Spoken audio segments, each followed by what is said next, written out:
When do you recommend answering emails? I tend to do it in the morning, but not sure this is the best approach. When is the best time to check email? I can tell you the worst time. The worst time's in the morning. I would suggest that you try as hard as you can to create a situation where you at least give yourself until noon before you crack open the emails. Why? Because when you get into an email inbox and you check your email and you see that there's one or two things where somebody's a little bit cross with you, now you've started a domino fall in your brain where you can't unthink it. And so now as you go into your tier 1 energy in the morning, because you're the most rested you're going to be in the morning, now there's a part of your brain that is not able to focus and it's over here running the subroutine on what do I need to do? And often, what's your response? Your response is often, well, you know what? Since I'm already thinking about it, let me just get in there and I'll just do this little email real quick. I'll just get this email out real quick. And lo and behold, that's how you get to 11, 12.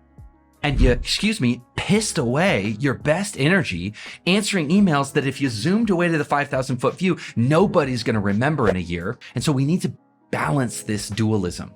Yes, we need to communicate with people. Yes, we need to make sure that we're not the broken link in the chain, that we're passing the information on, we're doing all that kind of stuff. But ultimately, none of that is going to get you recognized. And if you don't work for other people, maybe you're your own boss, none of it is going to show up to the client at the end of the day or the end of the year as increased value. And so you have to prove over a set of experiences that you're not actually at risk. And so you can sort of give yourself that grace to say, okay, maybe I'm not willing to take my first email checking session from 8 to noon, but maybe I'll start pushing it back.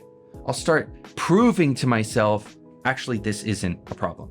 Now, for those of you, I'm going to reference again, chapter 11 of our book, we talk about this whole thing, the whole Rubik's Cube of communication, because sometimes you can't just keep moving it back. Sometimes you need to take, but also give. So when I take from people, meaning they are not allowed to communicate with me between the hours of 8 and 12, that's my take. The give is you can call me on my cell phone. I'm taking some things, but I'm also giving some things. And that's a communication policy at its essence.